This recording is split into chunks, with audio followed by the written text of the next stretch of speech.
There's a little persuasion strategy used by defenders of exclusive use of the King James Version. I've seen it over and over, and I most definitely saw it most blatantly in Lawrence M. Vance's book, Archaic Words and the King James Version. He'll list out two words, one from the King James Version and one from a modern version, and he'll point out that the King James word is easier. I'll do the same thing. Excess is a King James word used in Ephesians 5, a place where the corresponding ESV word is debauchery. Which is easier, excess or debauchery? I would tend to say that excess is easier. It's a more common word, and it's shorter. Boom, the King James is easier. In the words of R.B. Willett, author of A More Sure Word, Which Bible Can You Trust?, the modern versions claim to increase readability when in reality they often make readability more difficult. He later doubles down. The modern versions increase the reading difficulty of the English Bible. But here's the trick. People like Vance and Willett will give you comparison lists of words from the King James and modern versions, but they often won't quote the whole sentences in which those words appear. I can't know if excess is more difficult than debauchery until I read them both in context. So let's read the King James verse. Here's the verse, and I've known this one by heart in the King James for 25 years. Be not drunk with wine, wherein is excess, but be filled with the Spirit. Ephesians 5:18. Just today, literally today, while reading a book written by a respected teacher and friend about how to apply the Bible, that phrase popped into my head, and I realized I'm not sure what that means. Are you? I know what excess is. It's too much. I have an excess of weight around the middle, someone might say. And there's a vague idea in my mind that excess can also be a sort of more formal way of saying that someone indulged too much. We're talking about the noun form here. He drank to excess. In fact, I'd say that's sort of become a stock phrase. It means he drank too much. So what does wherein is excess mean? Does it mean don't drink too much? Well, that's what be not drunk already means. If you're drunk, then by definition, you drank too much. So why add wherein is excess? We don't say wherein anymore, but longtime King James readers get used to it.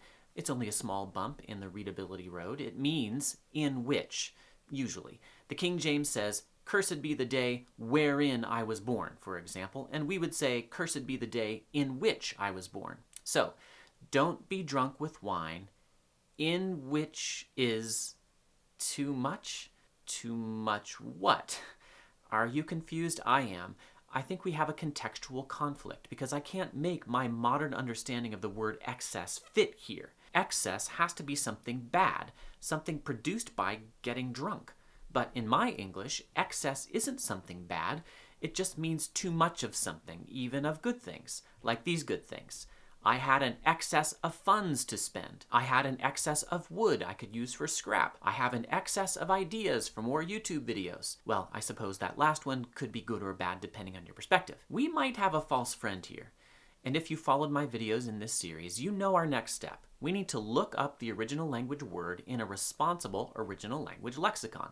This is what we get. Reckless abandon, debauchery, dissipation, profligacy.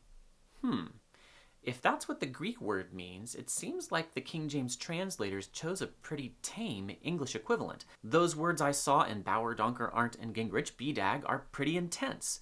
We use those words to describe the very worst sinners. Dissipation, profligacy. Saying that being drunk is just too much pulls the teeth out of it, doesn't it? We'll see. Our next step is to look up the English word in contemporary dictionaries to see what it means today. And we get something a little closer to the Greek word if we do. Merriam-Webster gives us undue or immoderate indulgence as the second sense. The first one is too much. That sounds like our drank to excess. And in fact, that's precisely the example sentence that the AHD, the American Heritage Dictionary, gives for this sense. Drank to excess.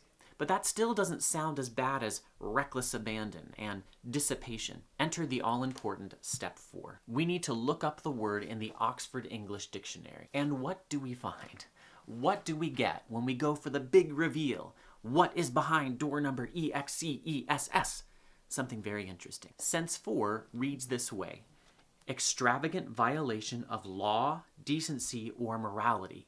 Outrageous conduct. This absolutely has to be the sense the King James translators intended when they chose the word excess. It fits the Greek word perfectly. We have a faint echo of this older sense in our modern usages today, but we don't have this sense. And I know that because, once again, the OED marks this sense, the one clearly used in the King James Version, as obsolete. We have a false friend. I want to make again a point I made in a video that was way too long, my review of Vance's book on archaic words and the Authorized Version.